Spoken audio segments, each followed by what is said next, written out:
Na cidade de Chipre, há 2.300 anos atrás, um rico comerciante chamado Zeno teve seu barco afundado por uma imprevisível tempestade. Zeno, apesar do infortúnio, fundou a vertente filosófica do estoicismo, na qual os sábios vivem em harmonia com o destino que governa a natureza, e são indiferentes às dificuldades da vida. Em sua autobiografia, Benjamin Graham, mentor de Buffett, disse que abraçou o estoicismo como um evangelho enviado dos céus, sendo que essa vertente filosófica também sublinha a fala e sabedoria de Buffett, bem como a de seu parceiro Charlie. A felicidade e a liberdade começam com a clara compreensão de um princípio: algumas coisas estão sob nosso controle, outras não. Can you talk to me about the influence that the Stoics had on you and some of your favorite advice from them? A lot had a lot of me, including Epictetus, who started as a slave. No, I like those old Stoics. And part of the secret of a long life that's worked as well as mine is not to expect too much of human nature. It's almost bound to be a lot of defects and problems. And to have your life full of seething resentments and hatreds, it's counterproductive. You're punishing yourself and not fixing the world. Can you think of anything much more stupid than trying to fix the world in a way that ruins yourself and doesn't fix the world? It's pretty stupid. I just don't do it. Você não desenvolve coragem sendo feliz em seus relacionamentos todos os dias. Você a desenvolve sobrevivendo a tempos difíceis e desafiando as adversidades. Yeah, I think I developed more courage after I learned I could handle hardship. So maybe you should get your feet wet with a little more failure. Tudo que ouvimos é uma opinião, não um fato. Tudo que vemos é uma perspectiva, não a verdade. And Ben Graham would say that you're not right or wrong because 1,000 people agree with you. And you're not right or wrong because 1,000 people disagree with you. You're right because your facts and your reasoning are right. A chave é fazer companhia apenas com pessoas que o elevam, cuja presença evoca o seu melhor. Very important. Surround yourself with people that are better than you are. You are going to move in the direction of the people you associate with. So you constantly. Não procure que as coisas aconteçam como você quer.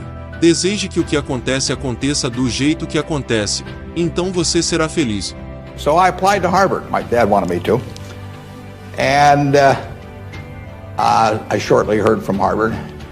And they said, go to Chicago and meet this fellow who interviews applicants from the Midwest.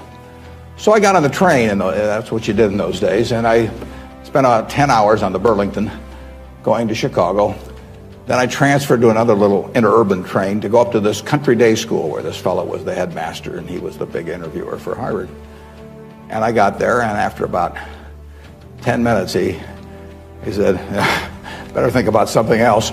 He come back later on. I was 19 at the time, and I looked about 12, and I acted about 8. So it was not a great combination. So he said, forget it. So I took the little interurban train back to Chicago, and I took the 10-hour train back to Omaha. And all the time I'm thinking, what do I tell my parents? It's kind of embarrassing. But it was the luckiest thing that ever happened to me.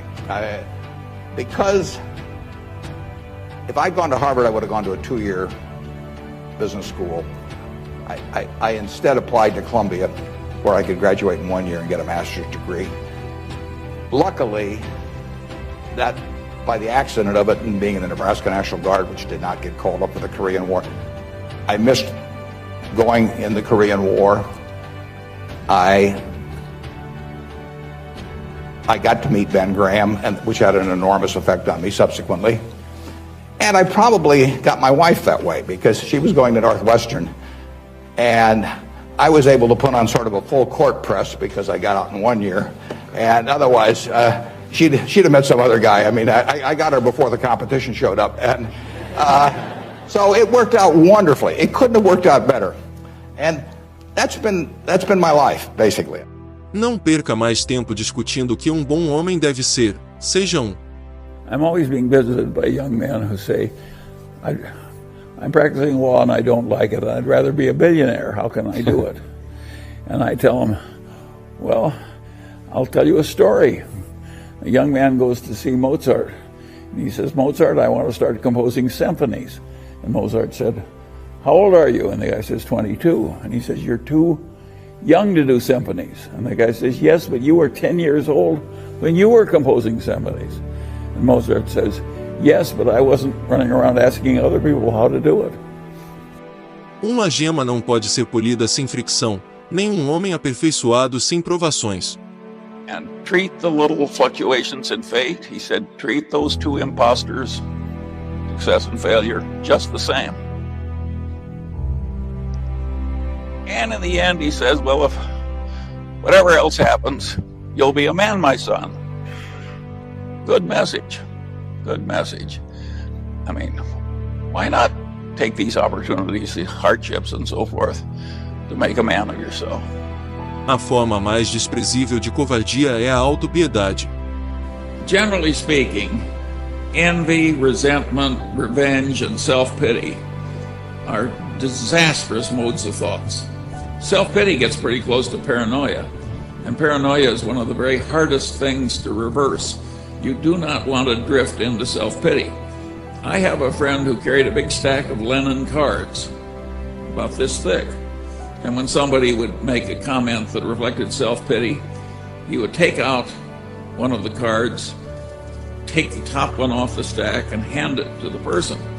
And the card said, your story has touched my heart. Never have I heard of anyone with as many misfortunes as you. Well, you can say that's waggery. But I suggest that every time you find you're drifting into self-pity, and I don't care what the cause, your child can be dying of cancer.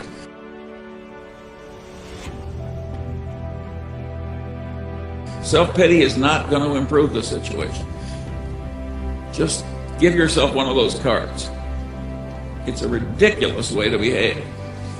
And when you avoid it, you get a great advantage over everybody else, almost everybody else, because self-pity is a standard condition, and yet you can train yourself out of it. É impossível começar a aprender o que se pensa que já sabe.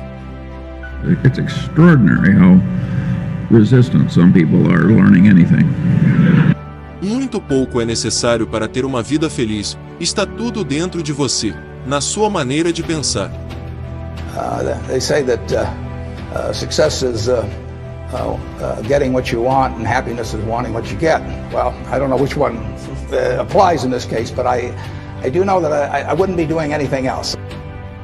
Todas as noites antes de dormir, devemos nos perguntar: que fraqueza superei hoje? If you want to get good at something, which is competitive, you have to think about it a lot, and learn a lot, and practice doing it a lot. And the way the world is constructed in this field, you have to keep learning because the world keeps changing and your competitors keep learning. So you just have to get up each morning and try and go to bed that night a little wiser than you were when you got up. And if you keep doing that for a long time and accumulate some experience, good and bad, as you try and master what you're trying to do. People who do that almost never fail utterly. They may have a bad period when luck goes against them or something, but very few people have ever failed with that. If you have the right temperament, you may rise slowly, but you're sure to rise. O verdadeiro deleite de homem é fazer as coisas para as quais ele foi feito. Another thing that I found is that an intense interest in the subject is indispensable if you're really going to excel in it. I could force myself to be fairly good in a lot of things, but I couldn't be really good in anything where I didn't have an intense interest. So to some extent, you're going to have to follow me in if at all feasible, you want to drift into doing something in which you have a natural interest. Vamos preparar nossas mentes como se estivéssemos chegando ao fim da vida. Não adiemos nada. But I've always remembered the example. And so when I got to college and I came across Hausman, I remembered a little poem from Hausman, and it went something like this. The thoughts of others were light and fleeting, of lovers meeting, luck or fame. Mine were of trouble and mine were steady, and I was ready when trouble came. You can say, who wants to go through life anticipating trouble? Well, I did. All my life I've gone through life anticipating trouble. Here I am well along in my 84th year, and like Epictetus, I've had a favored life. It didn't make me unhappy to anticipate trouble all the time and be ready to perform adequately if trouble came. It didn't hurt me at all. In fact, it helped me. Life will have terrible blows in it. Horrible blows. Unfair blows. Doesn't matter. And some people recover and others don't. And there I think the attitude of Epictetus is the best. He thought that every mischance in life was an opportunity to behave well. Every mischance in life was an opportunity to learn something, and that your duty was not to be submerged in self-pity, but to utilize the terrible blow in a constructive fashion. That is a very good idea. And you may remember the epitaph which Epictetus left for himself. It said, "Here lies Epictetus, a slave, maimed in body, and the ultimate in poverty, and favored of the gods." Well, that's the way Epictetus is now remembered. He's had big consequences. And he was favored of the gods. He was favored because he became wise, and he became manly.